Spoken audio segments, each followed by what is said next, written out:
자, 반갑습니다. 신영진입니다. 자, 이번 시간도 이론 시간인데 많이 힘들고 뭐라 그럴까요? 좀 어렵다, 그죠? 어렵지만 그래도 용기란다. 힘을 내서 한번 해보도록 합시다. 자, 지난 시간까지는 우리가 이제 실질적인 람다식이나 아니면 고차함수나 그리고 함수형 프로그래밍 이런 것들에 대한 개념과 특징에 대해서 좀 살펴봤다면, 이번에는부터는 이제 실제로 예제를 보면서 여러분들하고 같이 시간을 예제를 보면서 이제 직접 이해할 수 있도록 또 노력을 해봅시다. 자, 고차 함수는 인자나 반환값의 값을 사용하는 것이 아니라 함수를 사용한다고 했어요. 그죠? 맞죠? 예. 그래서 함수를 사용해서 대단히 유연하다. 코드가 유연해요. 그래서 그 유연성 때문에 처음에는 여러분들이 적응하기가 어려울 수 있지만 익숙해지면 매우 간결하고 최적화된 코드를 작성을 할 수가 있는데요. 일단 이렇게 말로만 얘기하지 말고 한번 코드를 보도록 하죠. 자, 고차함수의 형태고요. 자, 고차함수의 특징을 다시 한번 떠올려 보자. 뭐였습니까? 고차함수의 특징은 인자나 반환값으로 함수를 사용한다. 그죠? 이때 함수는 앞에서 공부한 것처럼 일반적인 이름이 있는 함수도 있을 수 있죠. 그죠? 그리고 이름이 없는 함수, 익명함수가 있을 수도 있어요. 그죠? 그래서 먼저 람다식 함수 형태가 아닌 일반 함수, 이름이 있는 함수겠죠? 예. 이름이 있는 함수를 인자나 반환값으로 사용하는 고차함수에 대해서 먼저 살펴보도록 하죠. 자, 여기에서 메인을 한번 보죠. 자, 그리고 밑에 보면 펑션에 보면 저 함수가 이름이 다 있다, 그죠? 예, 그래서 이름이 다 있어서 얘네들은 일반 함수예요, 그죠?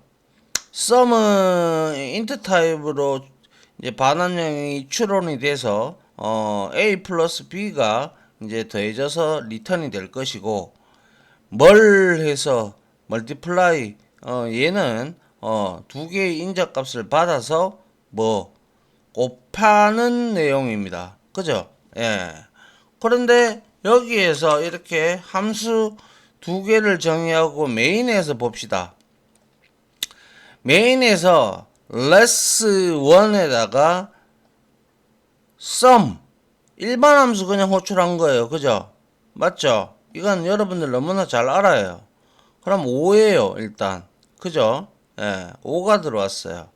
그런데 less2에는 지금 멀티플라이를 호출하는데 sum이라는 함수를 인자값으로 줬어요. 그리고 3이라는 인트 값을 줬어요.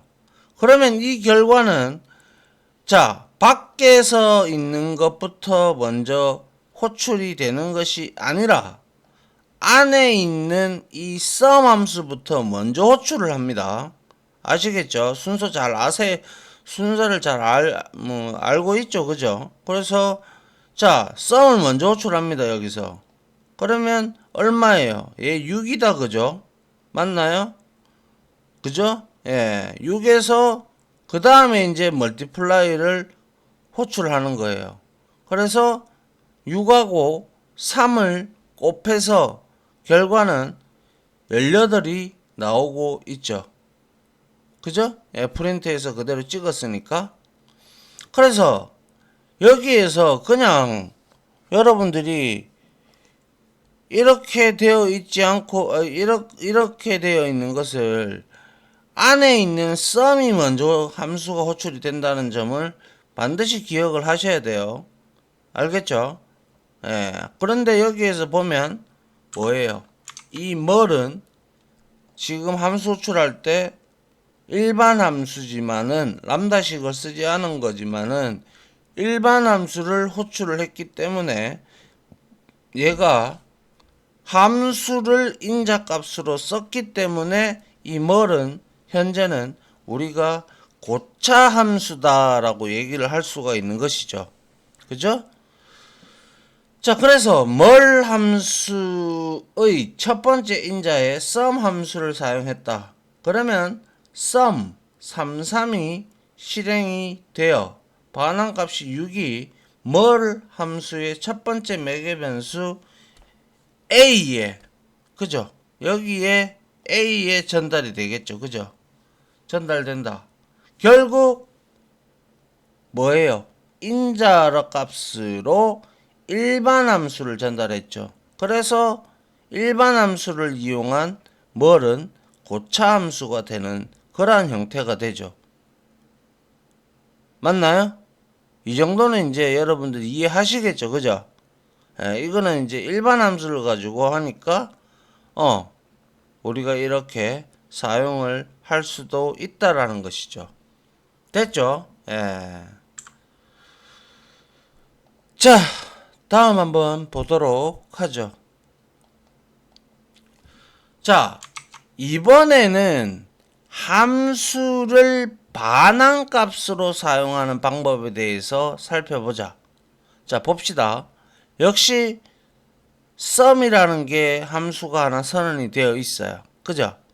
그런데 자, 여기서 메인에서 프린트 ln을 하는데 자, 요거는 찍기 전에 이거부터 먼저 호출하겠죠.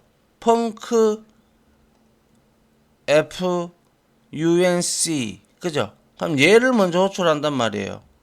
그럼 얘를 호출했는데 가보니까 얘는 매개 변수는 없고 int 타입으로만 리턴이 돼 있어요. 그죠?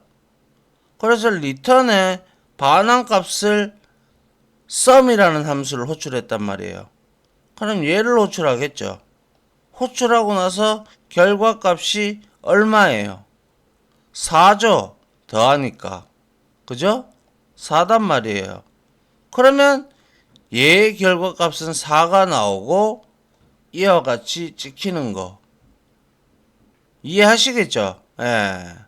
근데 여기에서도 펑크 func 함수는 리턴 타입으로 일반 함수를 사용했기 때문에 뭐예요? 역시 이놈은 고차 함수가 되는 거죠. 맞습니까? 예. 그래서 펑크 함수의 반환값으로 sum 함수를 사용을 했다. 이제 여러분들 고차 함수가 어떤 개념인지는 아시겠죠? 함수를 가지고 매개 변수의 인자값으로 사용을 하거나 혹은 뭡니까? 리턴 타입으로 이렇게 사용을 하는 함수를 가지고 말이죠. 값이 아니라 함수를 가지고. 그죠? 그렇기 때문에 여러분들이 고차 함수가 이제 어떤 것인지 조금 감은 오겠죠. 그죠? 예. 자, 그러면 이제 고차 함수 세계로 조금 더 깊이 들어가 볼만 하다 이거예요. 이 정도가 이해가 된다면. 알겠죠? 예. 한번 그 내용으로 살펴보도록 합니다. 이제 깊은 잠으로 빠지는 게 아니고 깊은 영역으로 빠져들어가 보도록 하죠. 자, 이번에는 람다식을 인자나 반환값으로 사용하는 고차 함수에 대해서 보도록 하죠. 지금까지는 일반적인 함수의 매개 변수 인자값, 그러니까 인자 형태로 사용하거나 리턴 타입으로 사용을 했다면 이번에는 이름이 없는 익명 함수를 한번 보자고요. 알겠죠? 그래서 이번에는 일반 함수가 아닌 람다식을 사용하는 고차함수를 만들어 보자. 먼저 람다식을 먼저 변수에 할당을 한번 해봅니다. 자, 바 해서 리절트에서 이거는 그냥 변수를 하나 선언한 것 뿐이에요. 그죠? 근데 여기에 멀티라는 놈을 보세요. 뭐예요? x는 int, y는 int, 리턴 타입은 그러니까 뭐예요? 처리하는 부분은 x 곱하기 y입니다. 그죠? 그러면 이거는 일반 변수에게 내가 이렇게 람다식을 할당을 한 거죠. 이거는 알잖아요. 그죠? 그리고 난 다음에 리절트에다가 멀티에다가 람다식을 할당을 했기 때문에 10과 20을 던져준단 말이에요. 그죠? 던져주면 각각 x와 y에 10과 20이 들어가서 연산이 되어져서 얘는 얼마가 돼요? 200이 되겠죠. 그죠? 그래서 리절트에 200이 들어간다는 거예요. 이거는 변수에 할당한 거예요. 그죠?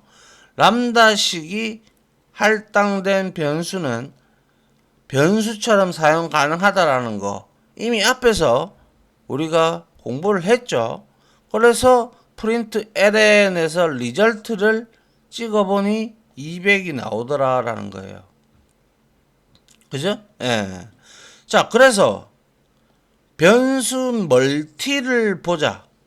멀티에는 x와 y를 인자로 받아 곱하여 반환하는 람다식이 할당되어 있다. 익명함수가 할당이 되어 있는 거예요. 그죠? 따라서 멀티 변수의 자료형이 생략되어 있지만 어차피 int 더하기 해서 뭡니까? 리턴 타입은 int라는 거죠. 그죠? 예. int형으로 자료형이 추론이 됨을 알 수가 있죠. 그죠? 예.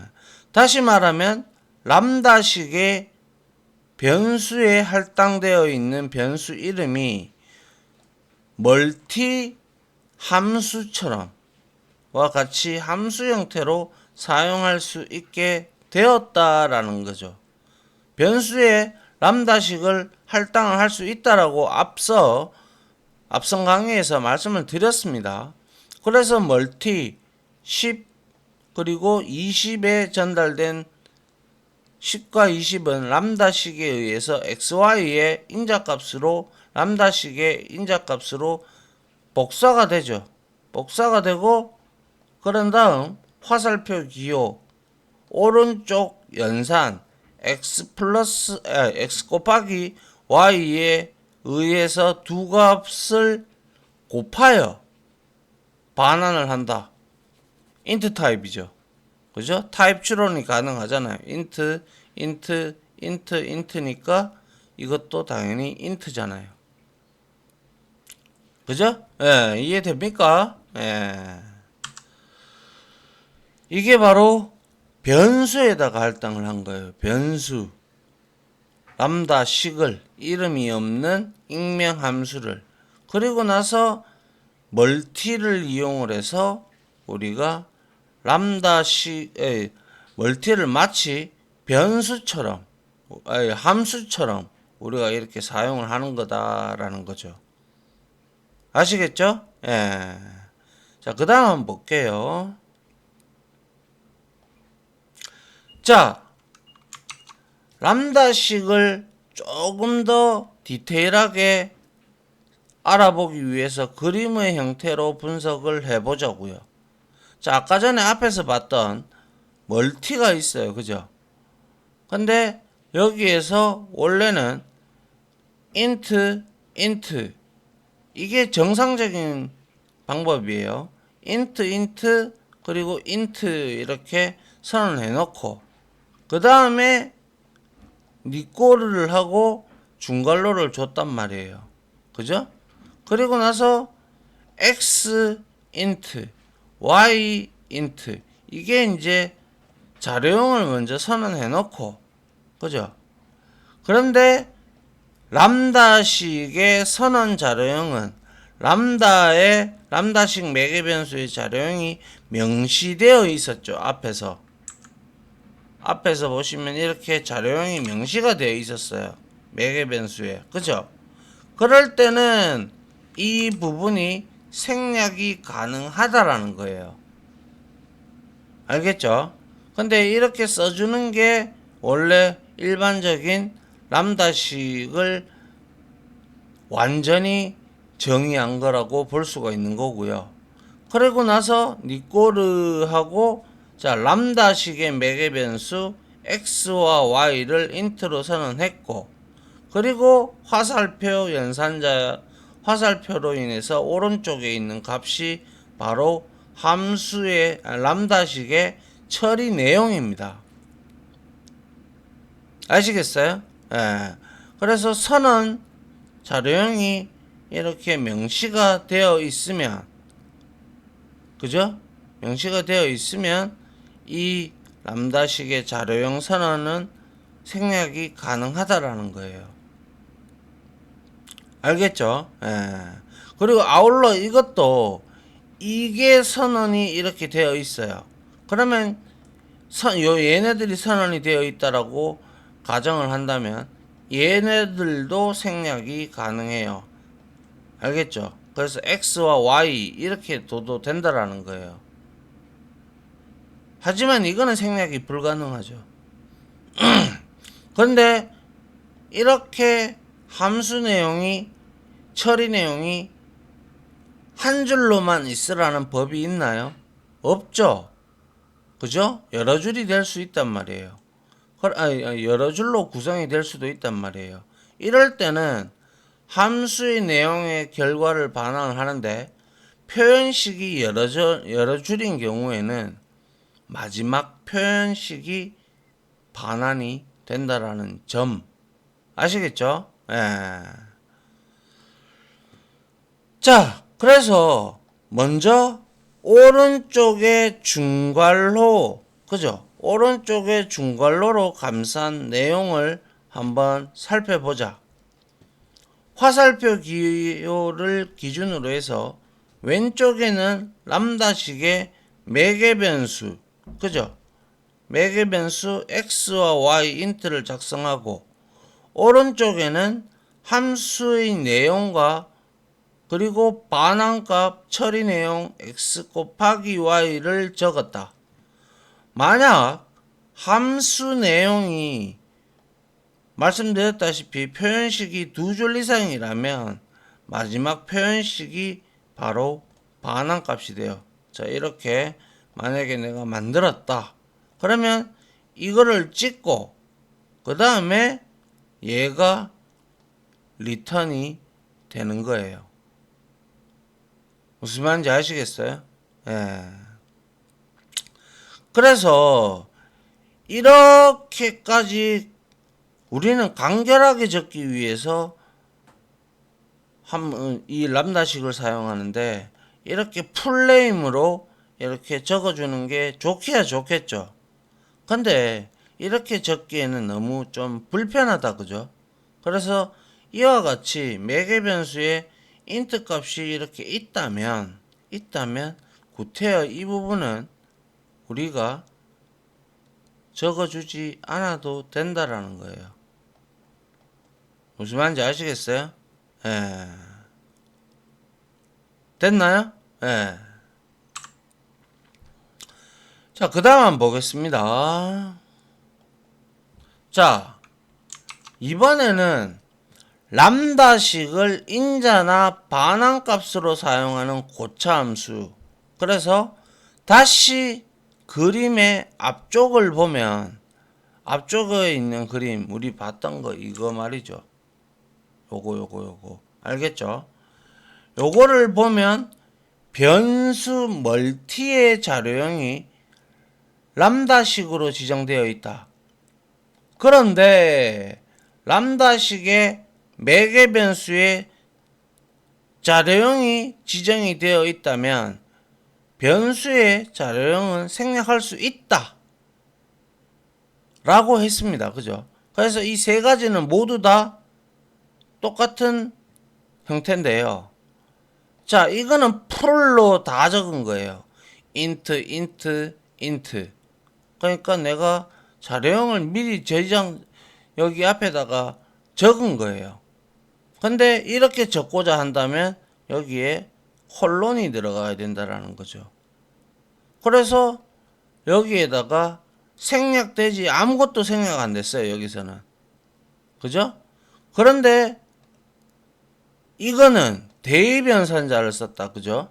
그리고 여기에 x와 y의 int 값으로 추론이 가능하니 int 값이 int 곱하기 int 해봐야 int 나오잖아요. 그죠?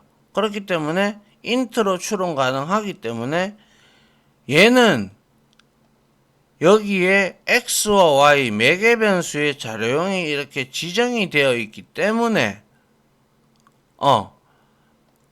앞에 구태여 이 부분을 적어주지 않아도 여러분들이 똑같은 내용이다라는 거예요. 아시겠죠? 예. 아울러 요거 점점 또 콜론 했다 그러면 또 람다 형태가 나왔어요. 그럼 이렇게 나왔다 그러면 이것들은 전부 다 자료형을 생략이 가능해요.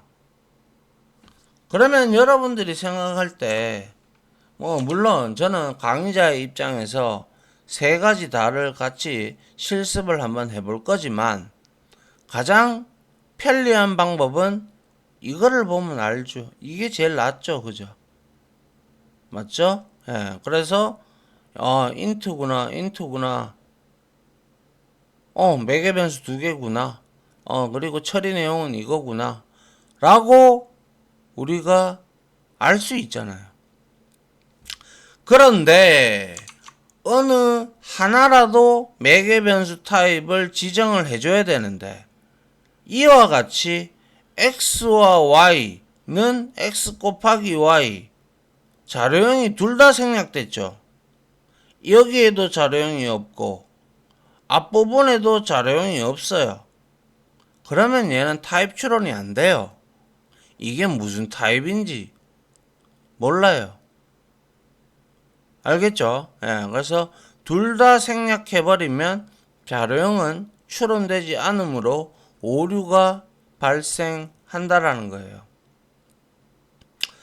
자, 그렇다면 이거는 매개 변수가 있고 리턴 타입이 있단 말이에요. 그죠? 근데 반환 자료형이 아예 없거나 매개 변수가 하나만 있을 때는 어떻게 표현해야 할까? 다음의 예를 보면 자, 그릿이라는 함수에다가 이거는 선언을 했다. 그죠? 이렇게. 자, 뭐예요? 매개 변수가 없다라는 표식이 바로 이겁니다. 괄호를 치되 아무것도 없다라는 거. 그래서 매개 변수가 없을 때 이렇게 우리가 넣어줘야 돼요. 반드시. 그리고 나서 얘는 리턴 타입이 유닛 없는 거죠. 반환형이. 왜? 여기에 매개 변수가 사용된 게 없고 얘는 단지 처리 내용은 이거를 출력하는 것밖에 없어요. 이거를 일반 함수로 우리가 풀면 이렇게 된다고요. 우리가 봤잖아요. 펀하고 만약에 이게 프린트다. 그죠? 이렇게 하고 여기에다가 우리가 유닛 이렇게 적어 놓은 거 하고 그리고 나서 여기서 프린트 ln에서 어쩌고 저쩌고 이렇게 적어 놓고 이렇게 한 거랑 동일하다 이 말이에요. 이렇게 한 거랑 일반 함수로 표기한다면 이거는 알겠죠? 예. 자, 그 다음에 한 개의 매개 변수가 한 개만 있을 수도 있잖아요. 그죠? 스퀘어. 이거는 제곱이죠. 그죠? 그래서 한 개 들어온다야. 그래서 int 이렇게 선언했어요. 그리고 return 타입도 int다 해서 여기에는 지금 매개 변수 int라고 선언을 해 주었기 때문에 여기에 자료형을 생략이 됐죠. 근데 이걸 이런 형태로 우리가 바꾸고자 한다면 이렇게 하면 되겠죠. 만약에 발 해서 스퀘어 이렇게 되어 있다. 그럼 이걸 대입을 해서 우리가 여기에다가 뭐 이렇게 하고 x 하고 여기에다가 int 이렇게 주고 그리고 처리 결과는 뭡니까? x 곱하기 x 이렇게 해주면 되잖아요. 그죠? 예, 이거나 똑같잖아요. 근데 여기에 int가 없으면 안 되는 거 아시죠? 둘 다 없으면 어떻게 된다? 오류 타입 추론이 안 된다라는 거죠.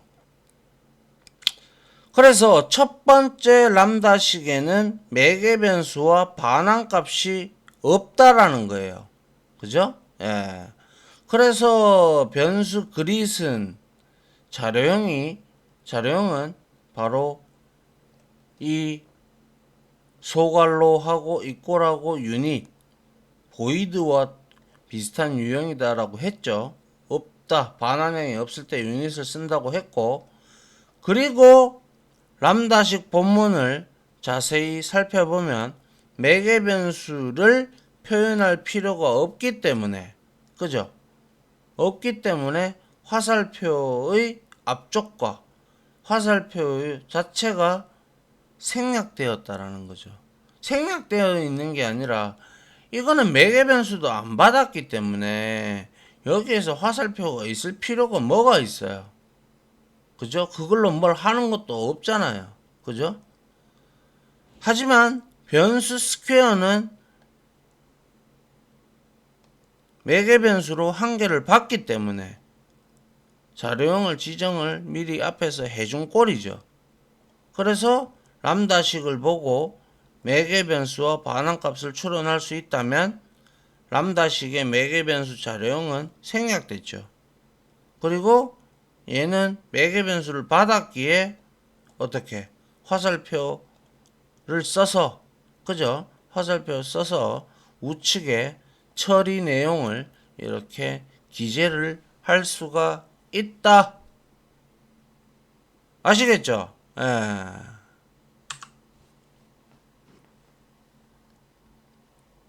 그 다음 좀 보도록 하죠. 자, 그러면 람다식 안에 람다식을 넣으면 어떻게 자료형을 지정해야 될까? 보기만 해도 머리가 아파요. 그죠? 이거 한 개도 힘든데 이게 두 개나 들어갔어요. 그러면 여기에 매개 변수가 지금 둘 다 없다라는 거죠. 그죠? 그리고 리턴 타입도 없어요. 그렇기 때문에 두 개가 들어갔기 때문에 뭐예요? 갈로가 당연히 두 개가 들어가야죠. 그죠? 예. 그래서 얘는 매개 변수가 둘 다 없어. 그래서 아무것도 없는 람다식 중갈로 안에 람다식 프린트 ln 네스티드가 중첩된 이라는 뜻이에요. 알겠죠? 그래서 넣었다.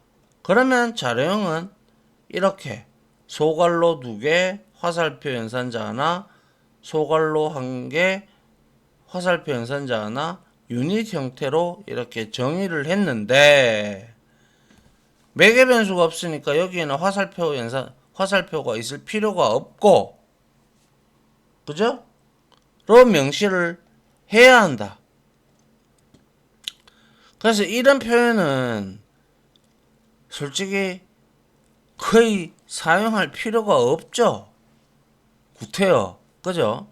그래서 잘 사용하는 표현식은 아니지만 이런 식으로도 람다식을 넣어서 사용할 수 있다는 점을 일단 알아보면 된다라는 거예요. 그래서 여기에서 이렇게 왔다. 그러면 여기에서 무슨 연산을 안쪽에서 한번 하고 그 다음에 또 바깥에서 매개 변수가 들어오는 게 있으면 그걸 가지고 또 처리하는 경우도 있기 때문에 그래요. 알겠죠? 예. 그래서 앞에서 본 람다식에서 추론 가능한 부분을 생략해보자. 위의 람다식을 아래와 같이 수정을 하면 자료형을 생략할 수가 있다. 자, 당연히 이거는 자료형이 없어요. 그죠? 매개 변수도 없고요. 그죠? 그렇기 때문에 이거는 추론이 가능하죠. 왜요? 이거잖아. 이거밖에 아니잖아요. 이거잖아요, 이게. 이건 딱 봐도 이거잖아요. 반환형도 없고, 리턴 타입도 없고, 없어요, 람다식에. 그러면 얘는 그릿이라는 것을 우리가 호출하면 그냥 이것만 찍고 끝나요. 그죠? 근데, 그리고 스퀘어도 마찬가지죠. 스퀘어는 매개 변수 인적값에 int라고 명시를 해줬죠. 해줬기에 int 곱하기 int는 int이기 때문에 타입 추론이 가능하죠. 근데 이거는 생략하면 안 된다라는 거예요. 그죠? 예. 이것도 역시 중괄호 두 개가 있구나 라는 걸 두고 이렇게 우리가 앞에서 봤듯이 이렇게 해서 뭡니까? 우리가 유닛이라는 리턴 타입이다. 즉 자료형 리턴 타입이 없는 거죠. 그래서 네스티드 람다 이해하나요? 예. 이렇게 람다식의 자료형을 우리가 생략을 할 수 있는 거죠. 특히 그게 바로 람다식을 선언할 때 매개 변수가 있냐 없냐를 먼저 보셔야 돼요. 그러면 쉽게 이해할 수가 있어요. 이건 매개 변수가 한 개가 있기 때문에 곱하기 화살표가 들어간 거고요. 이건 매개 변수가 없잖아요. 그러니까 곱하기 화살표가 없잖아, 안 들어간 거고 이것도 마찬가지죠. 그래서 람다식의 자료형을 생략을 할 때 가장 유연한 방법들이 이런 방법들이죠. 타입 추론이 다 가능하잖아요. 그리고 매개 변수를 받는 형태라면 이러한 형태로 적어주는 게 가장 좋다. 알겠죠? 예. 자, 그 다음 볼까요?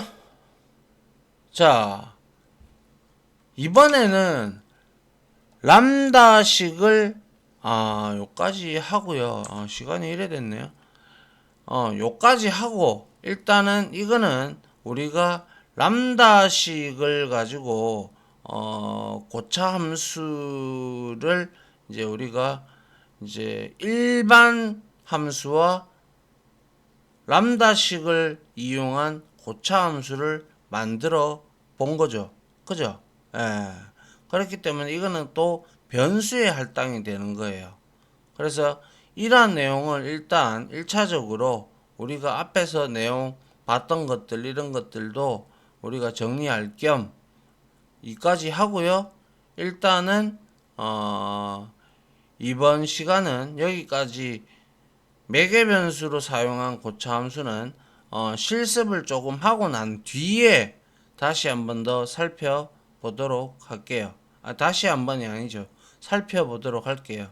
알겠죠? 그게 아무래도 순서상 계속 지금까지 우리가 이론을 했기 때문에 여러분들이 짜증이 날 거예요. 이해가 잘 되면 좋을 텐데 이해도 안 되고 어려운 부분인데 실습을 안 하고 넘어가면 아무래도 여러분들이 이해하기가 힘들지 않겠나 개인적으로 생각을 그렇게 합니다. 자, 그래서 강의는 여기까지 일단 이론 강의는 여기까지 하고 다음 시간에는 실습 강의로 여러분들하고 한번 찾아뵙도록 하겠습니다. 자, 다들 고생하셨고요. 저는 다음 강의로 찾아뵙도록 하죠. 다들 고생하셨습니다. 감사합니다.